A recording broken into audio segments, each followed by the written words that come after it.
ይህንን ቪዲዮ እያየህ ባለበት ቅጽበት በጭንቅላት ውስጥ የሚዘዋወሩ የጽዳት ሰራተኞች አሉ። የእነሱ ብቸኛ ስራ አንተ ገና አንብበህ የጨረስከውን እውቀት በእሳት ማቃጠል ነው። ጭንቅላታችሁ ያነበበውን የሂስትሪ መጽሐፍ፣ የወሰዳችሁትን ማስታወሻና በብዙ ብር የገዛችሁትን የኦንላይን ኮርሶች እንደ ቆሻሻ ነው የሚቆጥራቸው። አእምሯችሁ ይከዳችኋል። ባለፈው ሳምንት ያነበባችሁትን መጽሐፍ፣ ትላንት የተማራችሁትን አዲስ ነገር ለማስታወስ ሞክሩ እስኪ። ለምንድን ነው የጠፋባችሁ? እውነቱን ስነግርህ አንተ እውቀት እያጠራቀምክ አይደለም፣ የእውቀት መቃብር እየገነባህ እንጂ። በመቶዎች የሚቆጠሩ ሰዓታትን ንባብ ላይ አጥፍተሃል፣ ግን አእምሮ እንደ ወንፊት ነው፣ በገባበት ፍጥነት መልሶ ይፈሳል። ለዚህ ነው 4 ሰዓት ሙሉ ሳጠና ነበር ብለህ ስትነሳ ራስ ምታትና የተሸናፊነት ስሜት ብቻ የሚሰማ። እየተማርክ እንደሆነ ይሰማሃል፣ ደጋግመህ ታነባለህ፣ ግን ከ24 ሰዓት በኋላ ሁሉም ነገር ድምጥማጡ ይጠፋል። መጽሐፉን ነክተህ እንኳን የማታውቀው ይመስል ባዶ ትሆናለህ። ይህ የሚሆነው ሰነፍ ስለሆንክ አይደለም፣ ጎበዝም ስላልሆንክ አይደለም። ይህ ቪዲዮ ስለ ተራ ጥናት አይደለም። ይህ ቪዲዮ አእምሮህን ስለመጠገን ነው። ዛሬ የራስ ተፈጥሮ ሰለባ መሆንን እንድታቆም አድርጋለሁ። የአጠናን ስልት፣ የጎበዙ ጓደኛህን ሚስጥርና አእምሮ እውቀትን የሚደብቅበትን ሽሽግ ቦታ ሳይሆን ውጤታማ መጋዘን እንዴት እንደምታደርገው አሳያለሁ። ለቻናሉ አዲስ ከሆናችሁ ሰብስክራይብ እያደረጋችሁ ቤተሰብ ሁኑ። በየሳምንቱ የምንለቃቸው አዝናኝ ቁም ነገር አዘል ቪዲዮዎች እንዲደርሷችሁ የደውል ምልክቷን ተጫኑ። ትናንትና አንድ ቃለ መጠይቅ እየሰማው ነበርና ተናጋሪው ምን ሲል ሰማው መሰላችሁ? ጉዞ እያደረኩኝ ነበረ፣ ማስታወሻም አልያዝኩ፣ ታብሌትም አልያዝኩም። በእጄ ጀርባ ላይ በጻፍኳቸው ጥቂት ማስታወሻዎች ብቻ 300 ገጽ የሚሆን መጽሐፍ በ90 ደቂቃ ውስጥ አንብቤ ጨረስኩኝ አለ። በመጽሐፉ እውቀት በመታገዝ ትልልቅ ውሳኔዎችን መወሰን ችዬ ነበር ሲል ሰማው። ሚስጥሩ የንባብ ፍጥነት አይደለም፣ ሚስጥሩ የአስተሳሰብህ መሐንዲስ መሆን መቻልህ ላይ ነው። በየቀኑ በሚሊዮን የሚቆጠር መረጃዎች ወደ አንተ ይመጣሉ። አእምሮ ደግሞ ህልውናህን ለመጠበቅ ሲል አላስፈላጊ የሚላቸውን ሁሉ ያቃጥልብሃል። ችግሩ ያለው እዚህ ጋር ነው። አንተ ጠቃሚ ያልከው መረጃ እንኳን አእምሮ ቆሻሻ ብሎ ይመድበዋል። ለምን? ምክንያቱም አእምሮ ይህ ነገር ለህይወቴ ወሳኝ ነው ብለህ ለማሳመን ቋንቋውን አታውቀውም። አብዛኛው ሰው የሚያነበው ምንም መደርደሪያ በሌለው መጋዘን ውስጥ ሳጥኖችን ዝም ብሎ እንደሚወረውር ሰው ነው። መረጃና እውቀቱን ያከማቻል፣ አንድ ቀን ይጠቅመኛል ብሎ ተስፋ ያደርጋል፣ ግን አይሆንም። ምክንያቱም አእምሮ የማይጠቅም ወይም ስርዓት የሌለውን መረጃ በሙሉ ወዲያውኑ ይሰርዘዋል። አእምሮ እንዲረሳ ተደርጎ የተገነባበትን ተፈጥሯዊ ፍጥነት በልፋት ብቻ ልታሸንፈው አትችልም። ነገር ግን መረጃው ትርጉም እንዲኖረው በማድረግ አእምሮ እንዲያስታውሰው ልታታልለው ትችላለህ። አእምሮ ስለ ብዛቱ ግድ የለውም። ግድ የሚለው ስለ መትረፍ ወይም ይዞ ስለመቆየቱ ነው። እያንዳንዱ የምታስገባውን መረጃ እሱን ጠብቆ ለማቆየት ጉልበትን ይጠይቃል። ለአእምሮ ደግሞ አላስፈላጊ እውቀት ጉልበትን የሚያባክን አደገኛ ነገር ነው። ስለዚህ አንድን አንቀጽ ስታነብ እንዴት ማሰብ እንዳለብህ ካላወቅ ወይም ለምን እንደሚያስፈልግ ካልተረዳ በውስጡ ያሉት የጽዳት ሰራተኞች ያንን መረጃ ይወስዱና ወደ ማቃጠያ ማሽን ውስጥ ይከቱታል። አእምሮ መረጃን ከሚያስወጣበት ፍጥነት በላይ መረጃን ልታስገባ አትችልም። የብዙዎቻችን አእምሮ እውቀትን ለማስቀመጥ የተፈጥሮ ገደብ አለው። ለምሳሌ ጥናት የሚከናወንበት አንድ ምቹ ቀጠና ወይም ግሪን ዞን አለ። ከዚህ ቀጠና ውጭ ከሆንክ እየተማርክ አይደለም ማለት ነው። ከዚህ ምቹ ቀጠና ውጭ ስንል የመጀመሪያው ከፍተኛ ጫና ወይም ኦቨርሎድ ያለበት ዞን ነው። እዚህ ላይ ያለምንም ቅድመ ዝግጅት ብዙ መረጃን በአንዴ ለማስገባት ስትሞክር አእምሮ በሩን ይቆልፍብሃል። ያ ጭጋጋማ ስሜት አእምሮ ስራ ማቆሙን የሚያሳይ ምልክት ነው። አብዛኛው ተማሪ የሚኖረው እዚህ ላይ ነው።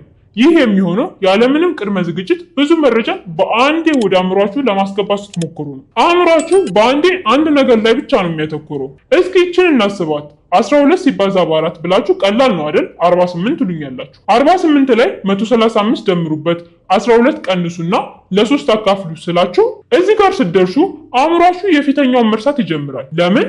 ምክንያቱም አዲስ መረጃ ሲመጣ የድሮውን ፍላሽ አድርጎ እያስወጣው ስለሆነ። አብዛኛው ተማሪ ፈተና ላይ የሚሆነው ይሄው ነው። አንዱን ሲያነብ ሌላውን ይረሳዋል። ሁለተኛው ደግሞ ዝቅተኛ ጫና ወይም አንደርሎድ ዞን ነው። ዝም ብሎ ማንበብ፣ መስመር ማስመር ወይም ሃይላይቲንግ የምንለው ጥናት። አእምሮ አስምሬበታለሁ ስለዚህ አውቀዋለሁ ብሎ ራሱን ያታልላል። ጥራት ያለው ጥናት እንዲኖር 3 ነገሮች ማሟላት አለባችሁ።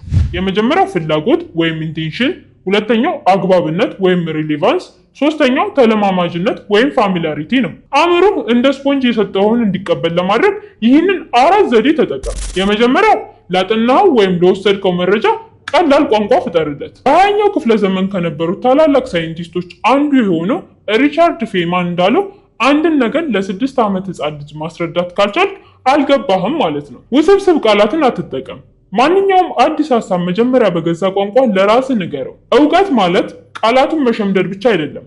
ሀሳቡን መጽሐፉ ላይ ወይም ሶርሱ ላይ በተገለጸበት ቃል ሳይሆን አውርዶ ለህፃን ልጅ እንኳን በሚገባው መንገድ መግለጽ መቻል ነው። ይህንን ስታደርግ አእምሮ መረጃውን እንዳስፈላጊ መረጃ ይቆጥረዋል። ሁለተኛው ደግሞ ለምታጠና ሁሉ ሌየር አውጣለት፣ ደረጃ በደረጃ ማለት ነው። ሁሉንም ነገር በአንዴ ለመረዳት አትሞክር። መጀመሪያ የሚገቡህንና የሚቀሉህን ክፍሎች አንብብ። የማይገባህን ክፍል ዝለልና ለፈው። መጀመሪያ ቀላል ነገሮችን ስታውቅ አእምሮ ተለማማጅነትን ይፈጥራል። ከዚያ ወደ ከባዱ መመለስ ይቀላል። ባለፈው በሰራሁላችሁ ቪዲዮ ይህንን ኮንሴፕት ለፈተና ጊዜም እንጠቀመዋለን ብያችሁ ነበር። በፈተና ወቅት መጀመሪያ የምታነበው ሁሉንም ጥያቄዎች ነው። ወዲያውኑ መልሳቸው የሚመጣልን ቀላል ጥያቄዎች ትሰራለህ። ይሄ አእምሮህ እንዲረጋጋና እችለዋለሁ የሚል ስሜት እንዲያገኝ ያደርገዋል። ሶስተኛው ሪሊቫንስ ፍሬሚንግ ቦታ ማስያዝ እንደማለት ነው። ለአእምሮ መደርደሪያ መስጠት። ይህ ትምህርት ከዚህ በፊት ካወቁት ከየትኛው ጋር ይገናኛል ብለህ ስትጠይቅ አእምሮ አዲሱን መረጃ የሚቀመጥበትን መደርደሪያ ያዘጋጅላል። ልብሶችን ዝም ብለህ ቁምሳጥን ውስጥ ታከማቻቸው የምትፈልገውን ልብስ ለማግኘት ትቸገራለህ። ነገር ግን በቁምሳጥኑ ውስጥ ለሱሪ፣ ለሸሚዝ፣ ለካልሲ የሚሆኑ የተከፋፈሉ ቦታዎች ካሉ አዲስ ልብስ ስትገዛ ወዴት እንደምትጨምረው አታስብም። መረጃውን ከመውሰድ በፊት ይህ መረጃ የትኛው ጋር ነው የሚገጥመው ብለህ ጠይቅ። የፈተና ጥያቄዎችን ቀድመህ እይ። አእምሮ መረጃውን የሚፈልገው ለምን እንደሆነ ሲያውቅ ብቻ ነው። አራተኛው ደግሞ ለአእምሮ ቦታ መግዛት ነው። አእምሮህን እንደ አንድ ጠባብ ክፍል ቁጠረው። በዚያ ክፍል ውስጥ ብዙ እውቀቶችንና መረጃዎችን በገፋበት ቁጥር አእምሮ ይጨናነቃል። ሁሉንም ፎርሙላዎች፣ ቀጠሮዎች፣ የሂስትሪ ስሞችን በጭንቅላት ለመያዝ ስትሞክር አእምሮ ይጨናነቃል። በዚህ ጊዜ አዲስ ነገር ለማሰብ ቦታ አይኖረውም። ብሬን ፎግ ይፈጠራል። መረጃዎችን በወረቀት ላይ ስታሰፍር አእምሮ ከጭንቀቱ ነፃ ሆኖ ያንን መረጃ እንዴት ልጠቀምበት በሚለው ብቻ እንዲያተኩር ታደርገዋል። ብዙ ተማሪዎች ማስታወሻ የሚይዙት ለፈተና ቀን ለማስታወስ ነው። ነገር ግን ትልቁ ጥቅም ሌላ ነው። ማሰብ የምትጀምረው መጻፍ ስትጀምር ነው። ወረቀትህን እንደ ሁለተኛ አእምሮ ተጠቀሙ። አንድን ከባድ ሂሳብ በጭንቅላት ብቻ ለመስራት ብትሞክር ትሳሳታለህ። ነገር ግን ወረቀት ላይ ደረጃ በደረጃ ስትጽፈው አእምሮ እያንዳንዱን መስመር በግልጽ እንዳይ ይረዳዋል። በወረቀት ላይ ስትጽፍ በሀሳቦች መካከል ያለውን ግንኙነት በቀላሉ ማየት ትችላለህ። መስመሮችን መሳል፣ ቀስት ማውጣትና ማይንድ ማፕ መስራት አእምሮ ትልቁ ምስል እንዳይ ይረዳዋል። አእምሯችሁ ውስን ቦታ አለው። ሁሉንም ነገር በጭንቅላታችሁ ለመያዝ አትሞክሩ። በወረቀት ላይ አስቡ። ማስታወሻ መያዝ ያለባችሁ ለማስታወስ ሳይሆን ለማሰብም እንዲረዳችሁ መሆን አለበት። እዚህ ጋር አንድ ፖይንት ልጨምርላችሁ። መረጃን በዝርዝር ከመጻፍ ይልቅ በስዕላዊ መግለጫ ማስቀመጥ ለአእምሯችሁ በሀሳቦች መካከል ያለውን ግንኙነት በቀላሉ እንዲረዳ ያደርገዋል። ዋናውን ሀሳብ መሃል ላይ ክብ ውስጥ ጻፈው። የሚዛመዱትን ነገሮች ደግሞ በቀስት አገናኛቸው። ተቃራኒ የሆኑትን ሀሳቦች ደግሞ በተለያዩ አቅጣጫዎች አራርቃቸው።